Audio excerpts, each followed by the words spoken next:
This is going to be a bit of a rundown of Guitar Blues by Johnny St. Cyr, and the transcription is available on Plottings, and the tuning of the song is EADGBE,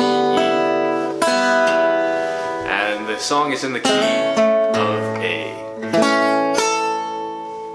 I've got my guitar capoed up a whole step just to keep the string tension on this guitar a bit lower. So what I'm going to do right now is just quickly try my best to get through a version of the song once, just to get a sense of what he's doing. Not that I can really exactly play at all what he's doing on the recording, and then get into what exactly he might be doing on the song.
Okay, so got through that.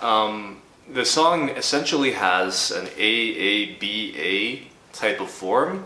So as long as you just know the A, then you know the B, then you know the song. So it starting with that A section.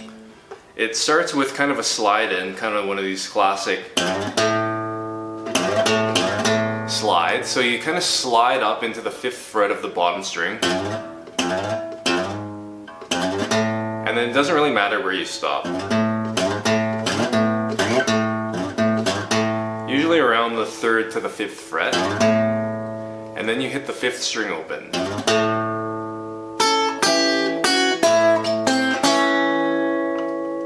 And then what you've essentially got is this A kind of A major area here.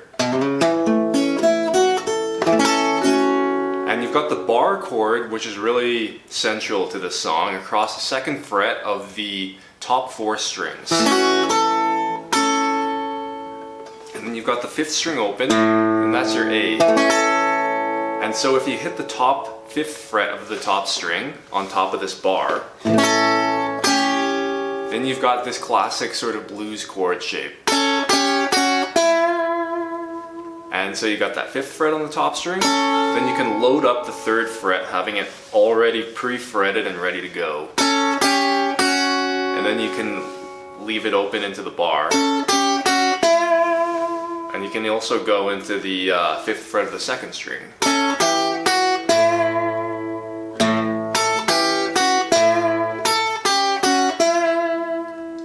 So then you got the the slide. And then that kind of descending line. Now over or underneath of this, you can kind of play just a monotone bass line. To keep it simple off the root A.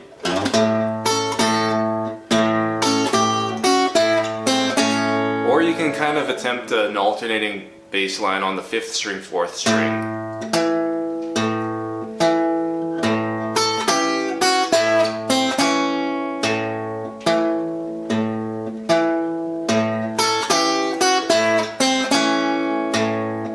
Back to the monotone.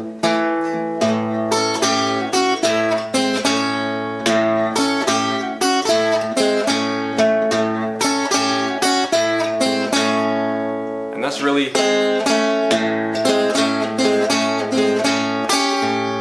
really kind of that first bit.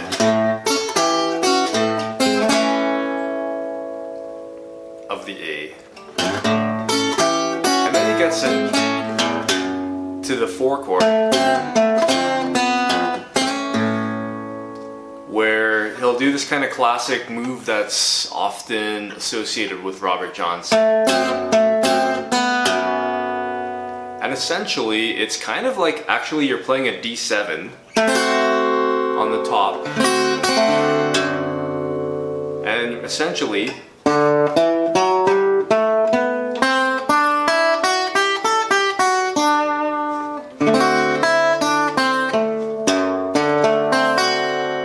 essentially what you're doing is you're just kind of taking this top note of the D7 and matching it on the octave, because bottommost and topmost strings are both the E string, so they're the same, and you're just matching it. You're taking that D7, matching it there.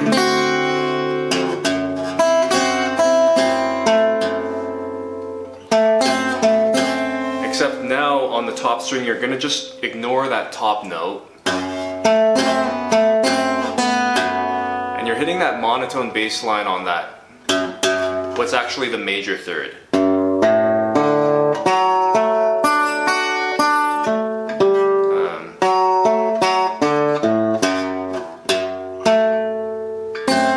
Hitting the 3rd string, and then hitting the 2nd string. And you can kind of pull off.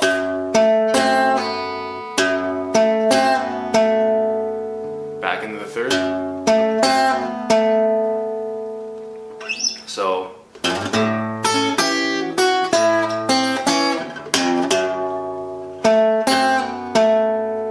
now here's a kind of neat thing that he does that someone like Robert Johnson didn't do. Johnny St. Cyr is more of a jazz guy, so a lot of this stuff's a little bit more fancy.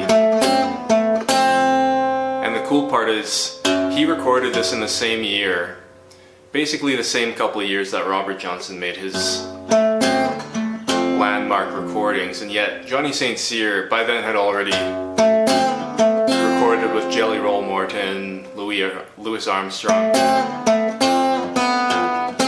He was already kind of like a bona fide jazz man. And essentially, he's taking that D7, and now he's actually flattening that 3rd.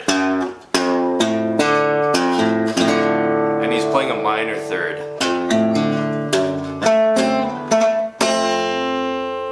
And it has that cool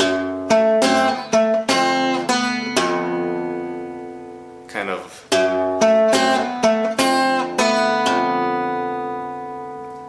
thing to it. So it's kind of that off that major 3rd, and then you pinch the 2nd string and bottom string after you've descended 1 fret.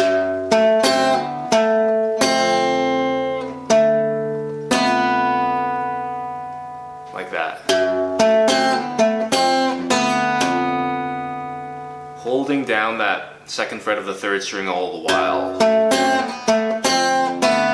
All you're doing is holding this down, moving the bass line down 1 fret, and kind of toggling the first fret of the second string. And then what you do is you slide back into that bar, and then you hit the root A string.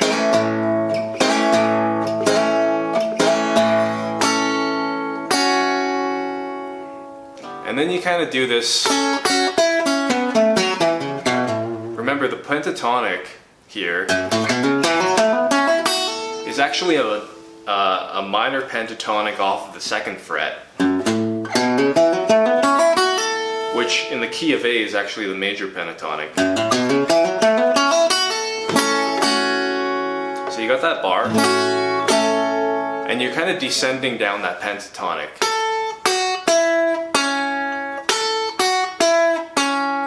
And then you hit the second fret of the third string and chromatically go into the third string open.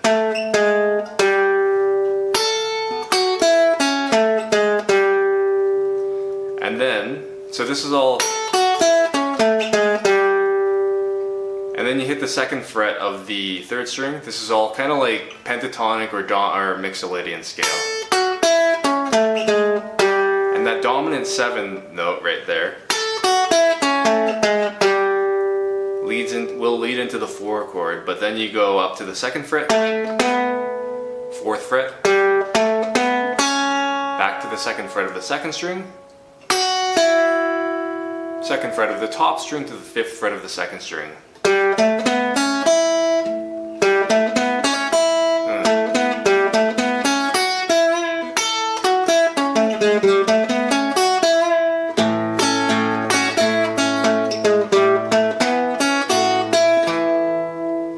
Again, you can do monotone bass lines or the alternating.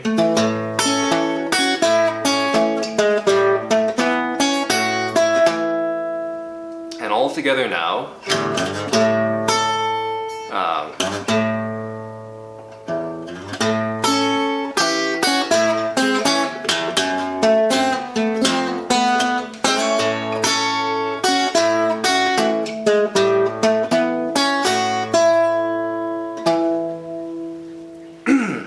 Excuse me, and then you've got the 4 chord, which is kind of the same as before.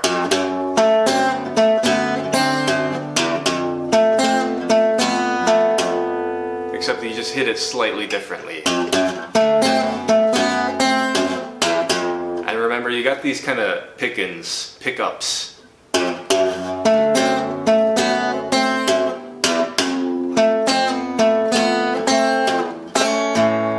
Same sort of re-entry into the one. Slide and then root. Now, this is kind of an interesting chord, and there's some music theory behind this. This is actually the G7 sharp 11, but obviously it's better if you don't think about that because you'll jinx yourself out. And essentially, you're still holding this shape. That's why it's such a central part of the song. But you'll only add 2 notes. You'll add the 3rd fret of the bottom string and the 3rd fret of the 4th string on top of this bar that you've done other stuff on. Now, if you add that in, listen to this. You mute the 5th string, so don't play this.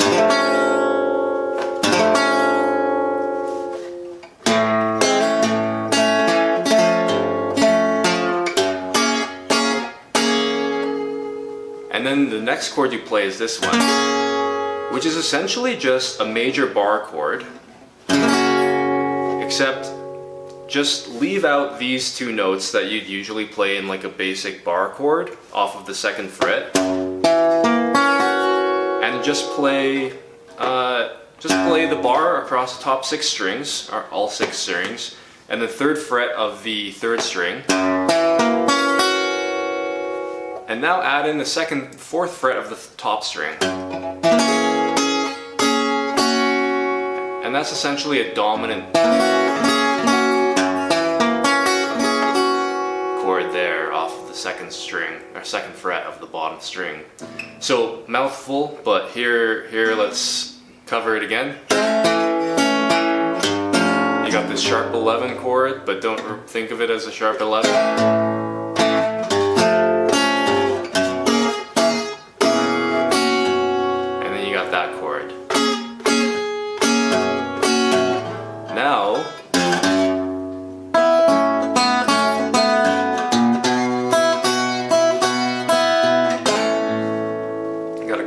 chords there. This is just 2nd fret of the bottom string, 1st fret of the 4th string, 2nd fret of the 3rd string. And now you'll just open and close the 2nd fret of the 2nd string, holding these other 3 notes down. And just get used to them. Essentially, what he's doing here is he's playing a B9 chord. Except he's just playing a 5 in the bass, and then opening and closing this note. But it's essentially a B9 chord.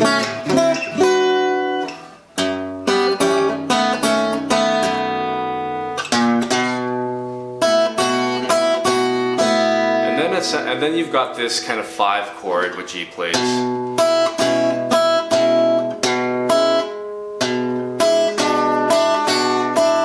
Which should play like this. But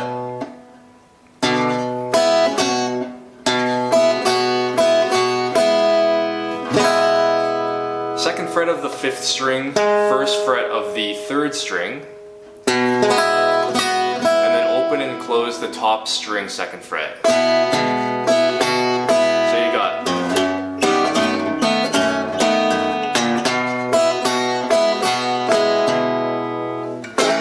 and then you got that same thing now, seeing this for the 3rd time. And then you got these bar chords on the off of the 5th string in the minor. So it's like, you know, these minor chords, bar chords off the 5th string. So he goes, and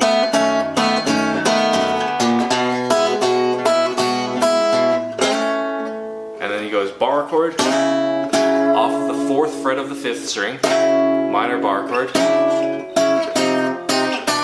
it just descends.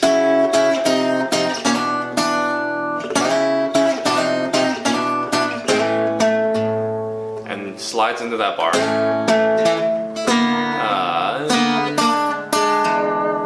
Plays kind of like an E7 for the 5 chord to lead back. So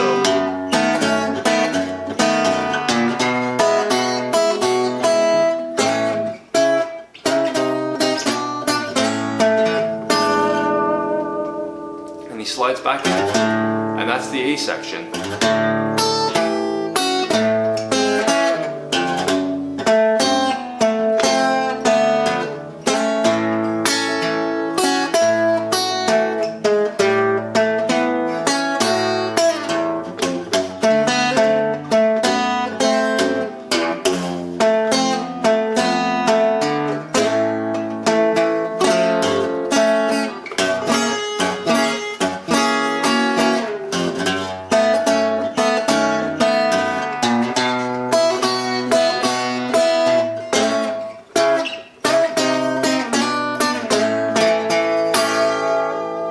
The second time around, he actually finishes it not on this E7, but he finishes it here, which is taking that same bar chord, that central bar chord, and now hitting 3rd fret on the top string. Now, music theory wise, this is actually called a secondary dominant, because he's playing an A7, and that dominant 7th A7 leads into the D major, and there's a key change now where he plays into the D major.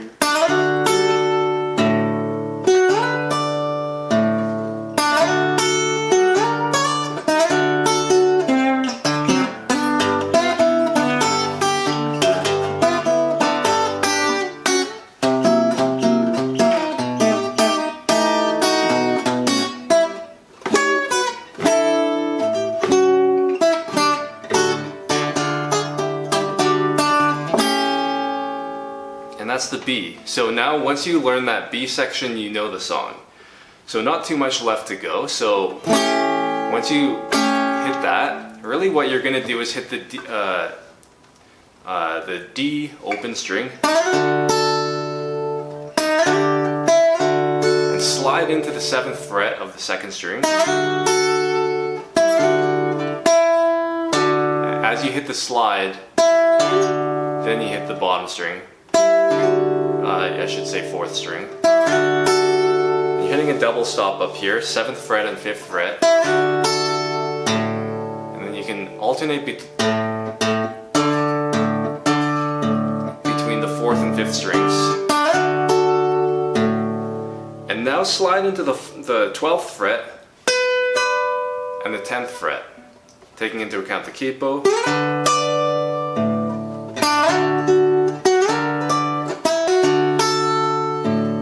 So you slide in, then you can hit the alternating note on the 5th string, slide into that topper double stop, higher double stop, back to this one.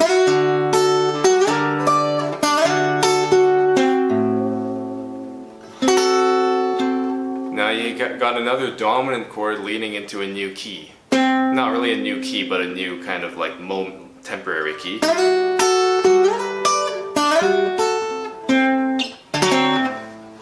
Because you're going into the 4 chord, which is the G major.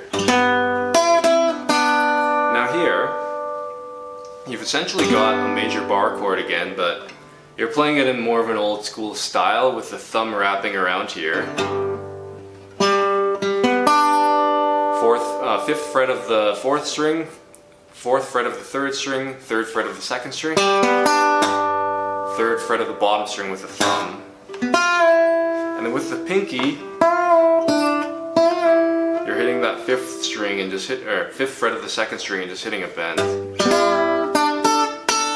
And then coming up on the 5th fret of the top string.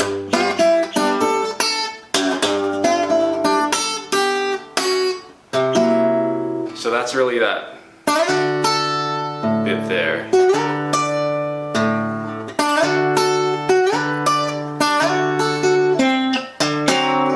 Now here, I guess I should have mentioned, you can kind of hit this D7 chord. It's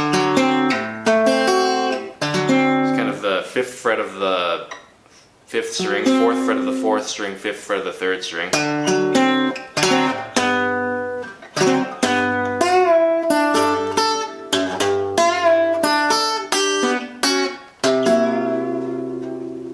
Now this is kind of the sequence of chords that might boggle the mind, but it's a really kind of nice sequence of chords. And now you're gonna probably just want to memorize these chords, but they're great to just know. So there's a rhyme to the reason.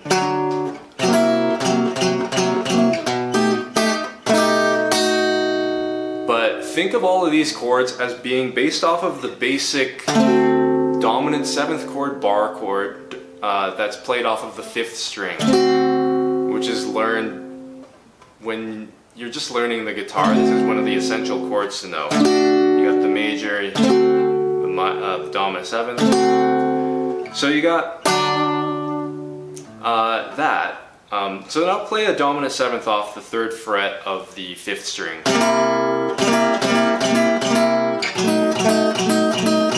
That's really what you're doing, you're just playing off the 3rd fret. Except now he's playing some substitutions, which are usually what scare a lot of people.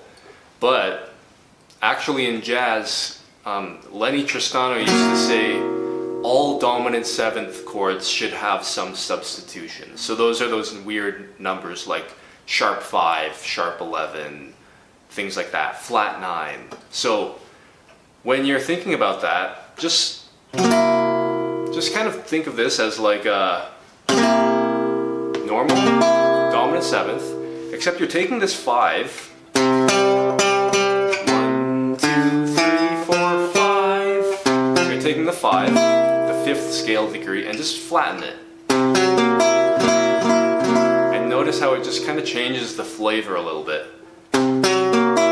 Kind of gives it a bit more color. Instead of just this, people call these dominant 7ths with no substitutions like cowboy chords. But if you add a little substitution, it just makes it more jazzy.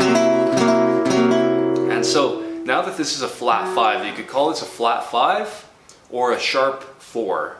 which is also a sharp 11, because you add 4 to the top scale degree, which is 7, which is just 11 and 4 are actually the same. So when you alter like the 4, the 2, or the 6, you just kind of bring it up an octave, and that's usually just nomenclature. So you got the sharp 11, which is again just a basic bar chord. Just flatten that. Now here you've got another basic bar chord, so you just bring that basic bar chord down to the 2nd fret. Now only play the 5th string and omit the 4th string. So you got that basic bar chord, but just omit the 4th string, and you've just got these top 3 strings and the 5th string. Okay? Now again, right now this is just a basic cowboy chord, but he plays a substitution to make it sound a little bit more flavorful. Now if you looked at the scale degree of this top note, it's actually the 5 again. The 5, the 5th scale degree. 1, 2, 3, 4, 5, 6, 7, 1, 2, 3, 4, 5. This is the 5. 5. Now raise it 1 fret. Now this is actually the sharp 5 or the flat 6. Now remember, the 2nd, 4th, and 6th scale degrees you bring up an octave. So this is the 13, the flat 13. You've probably seen that before. So this is actually the flat 13 chord. So you got a flat, you got a sharp 11 here, and you can just open and close that.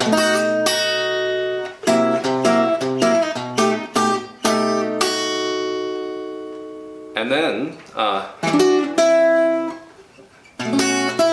you can actually I don't really know exactly what he plays, you'll have to check the transcription, but you can just play a, now return to a normal bar across the top 5 strings, 2nd fret, and hit that, just rake into that top string, and then hit the 5th fret of the 2nd string.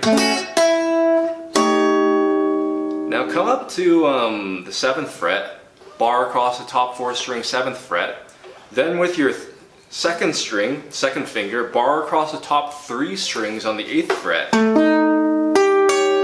and then you add in the 9th fret, taking into account the capo of the top string. So you got 2 bars and this, and that results in this kind of cool chord.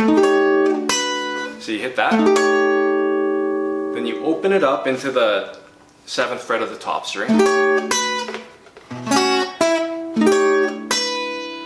Now, top 4 strings bar across this 5th fret, and add in the 7th fret of the 5th string and the 7th fret of the 3rd string on top of this bar. Easy chords to hit. And then you hit the 8th fret of the 2nd string.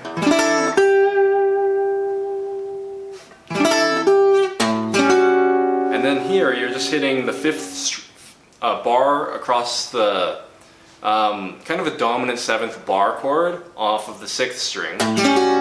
Remember, these are just these basic chords, except just omit the 5th string, and then you just add in the 7th fret of the 2nd string, which is the 6th scale degree. 1, 2, 3, 4, 5, 6, 7. 1, 2, 3, 4, 5, 6. Open it into the 5, and then land back into the D, which is the root of this B section.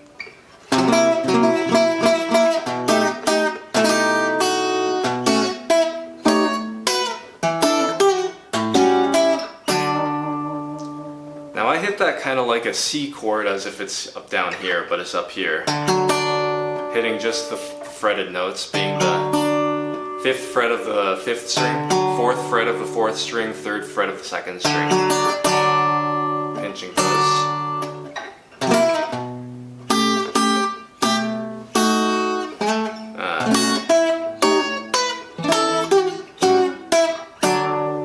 Now he just does a descending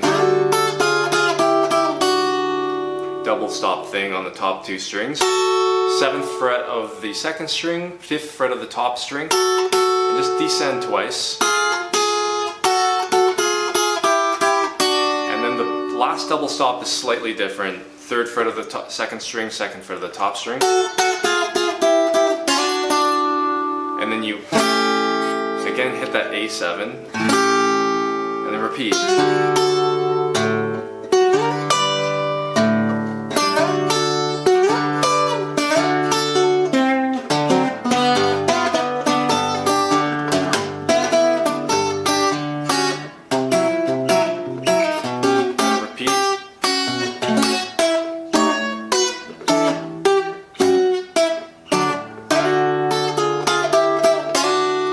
On the second time around, he kind of finishes it a bit different.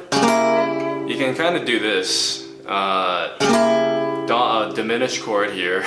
A lot of weird chords, but 4th fret of the 5th string, 5th fret of the 5th fret of the 4th string, 3rd fret of the 3rd string,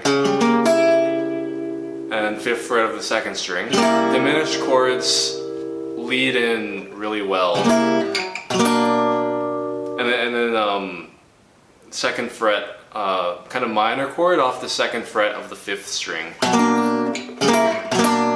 My diminished chords always, if you play them off the 2nd, 4th, or flat 6th scale degrees, they'll always lead into that, the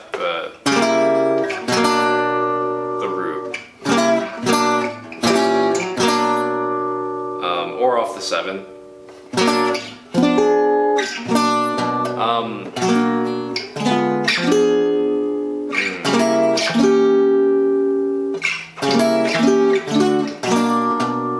But yeah, so that's kind of how he finishes it, and then it's back into the A section.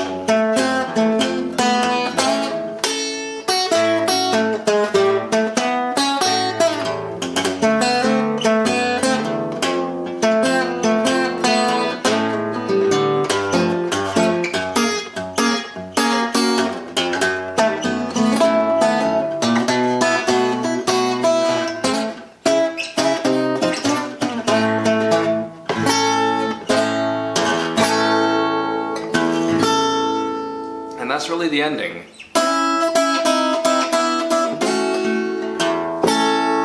And that is kind of roughly how to go through Guitar Blues by Johnny St. Cyr.